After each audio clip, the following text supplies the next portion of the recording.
हम जाएंगे सिक्किम अपने घर। तो सबसे पहले हम लोग स्टेशन पहुंच गए थे। बहुत लेट हो गया था क्योंकि ट्रेन था सुबह का, लेकिन वो लेट हो गया 2 घंटे से। तो आई वॉज़ रिलैक्स्ड। उसके बाद स्टेशन पे टाइम बिताया। बहुत भूख लगी हुई थी लेकिन क्या ही खा सकते थे। मैंने सोचा ट्रेन आएगी, उस पर बैठ के उसके बाद कुछ खाया जाएगा। तो फिर बहुत देर का इंतज़ार करने के बाद फाइनली ट्रेन आ गई थी और मैं ट्रेन के अंदर जाके अपना सीट पे बैठ के सबसे पहले कुरकुरे खाया क्योंकि बहुत ज़्यादा भूख लगी हुई थी और मुझे भूख बर्दाश्त नहीं हो रही थी। अब बगल में एक बच्चा बैठ के इतना रो रहा था, it was just so irritating. उसके बाद मैंने अपना सीट पकड़ा, ऊपर वाला था बर्थ, वहाँ पे जाके आराम से तकिया बिछा के सो गई। उसके बाद एक भैया आते हैं बेचने के लिए, अपना बर्गर्स था और फ्राइड राइस वगैरह थे, चाउमीन था, लेकिन मैंने नहीं खाया क्योंकि मैंने ऑलरेडी सोचा था कि एक प्लेटफॉर्म पे जाके मैं ऑर्डर करूँगी अपने लिए कुछ खाने को, इसलिए मैं बस उनको देख रही थी, मुझे तो खाना ही नहीं था। कुछ देर बाद जब भूख लगी तो मैंने केक निकाला, पर उस टाइम शायद कुछ पूजा वूजा चल रहा था तो मम्मी ने मना किया था मुझे कुछ खाने से, अंडा वंडा, और केक में तो ऑब्वियसली अंडा होता है, इसलिए उसको मैंने फिर से रख दिया। उसके बाद मैंने निकाला अंकल चिप्स, जो कि मेरा one of the most favourite. उसके बाद वो निकाला, फिर वो खाया। उसके बाद थोड़ा नींद आने लगा क्योंकि सुबह का ट्रेन था, जल्दी उठना पड़ा था, तो मैं चली गई सोने। सो के जब उठी तब और बोरिंग हो रहा था मेरा दिन क्योंकि मेरे पास कुछ करने को नहीं था।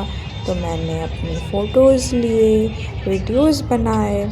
उसके बाद फिर से कुछ खाने को निकाला और इस बार था हाइड एंड सीक बिस्किट। ये भी मेरा फेवरेट है, one of the favourite. Actually मेरा सब कुछ फेवरेट ही रहता है जंक फूड में, इसीलिए मैं फिर ये खाई। उसके बाद नज़ारा विज़िट कर रही थी, ऊपर से तो कुछ वैसे भी नहीं दिखता है, नीचे से देख रही थी। फिर से मैं सोने चली गई क्योंकि ऑब्वियसली मेरे पास कोई काम नहीं था, मुझे फ़ोन चलाने का मन नहीं कर रहा था। फिर उठने के बाद 1-2 घंटे बाद मैंने सोचा कि अब कुछ ऑर्डर किया जाए क्योंकि बहुत भूख लग रही थी। तो फिर सोचा मैंने कि क्या ऑर्डर किया जाए, तो I thought some junk would be good, तो इसलिए मैंने ऑर्डर किया पिज़्ज़ा और गार्लिक ब्रेड। मीनवाइल मैंने सोचा कुछ प्रोडक्टिव कर लिया जाए, इसीलिए मैं बुक लेके पढ़ने बैठ गई। पढ़ा तो ज़्यादा नहीं, पर थोड़ा बहुत जो हुआ पढ़ाई की। And this was the book psychology of money. Money तो टिकता नहीं है मेरे पास, पर साइकोलॉजी पढ़ने का मन किया मुझे ताकि उसी से कुछ समझ आ जाए। फिर बोर हो के मैं थोड़ा टहलने के लिए निकल गई बाहर, और ये the way was so beautiful. ये शायद वाराणसी का स्टेशन था।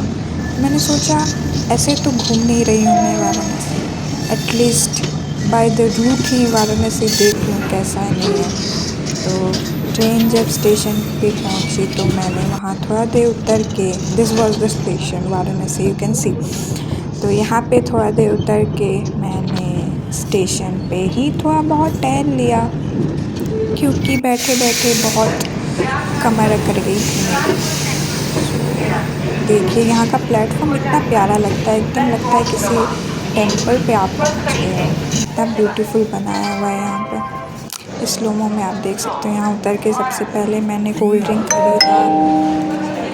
खरीदा क्योंकि मुझे पिज़्ज़ा खाना था। This was my pizza.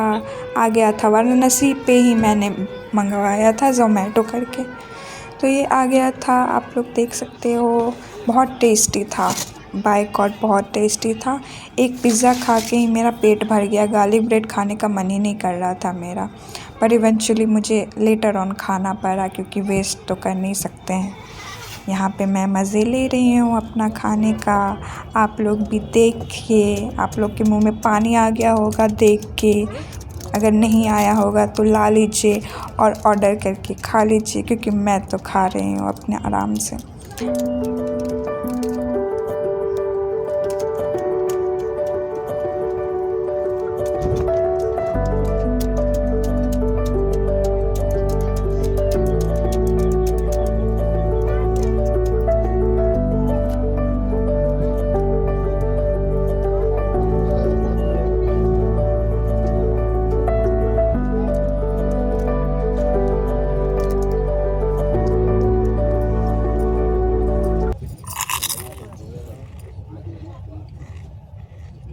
तो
अच्छे से खाने पीने के बाद टेस्टी मैं थोड़ा देर आराम कर ली। उसके बाद उठने के बाद मेरा स्टेशन आ गया था पटना और मैं फाइनली पटना पहुंचने वाली थी। और ये मैं पटना पहुंच गई। वहाँ का स्टेशन का ये थोड़ा बहुत था वीडियोस। यहाँ पे इतनी बारिश हो रही थी, पूरे रोड पे इतना पानी जमा हो गया था। मुझे एक स्टेशन से दूसरे स्टेशन तक जाना था अपना अगला ट्रेन पकड़ने के लिए, और मेरा दिमाग हो रहा था ख़राब क्योंकि ये इतना बारिश हो रहा था यहाँ पे। तो मैं साइड हट के थोड़ा देर खड़ी हो गई और उसके बाद वेट किया कि जल्दी से बारिश ख़त्म हो जाए और फिर मैं आगे बढ़ूँ। ये पानी आप देख सकते हो इतना भरा हुआ है यहाँ का पानी। And this was me frustrated by seeing all this, पर क्या ही कर सकते हैं। I had no other option. तो ये था मेरा सफ़र लखनऊ से लेके पटना तक का। अब आगे के सफ़र के लिए स्टे ट्यून्ड। ये था कहानी लखनऊ से लेके पटना तक का। अब इससे आगे की कहानी, पूरी स्टोरी, पूरा केओस जो भी हुआ था पूरे रास्ते में, लैंडस्लाइड वगैरह हुए थे, देखेंगे आप नेक्स्ट पार्ट में। The journey from Patna to Sikkim.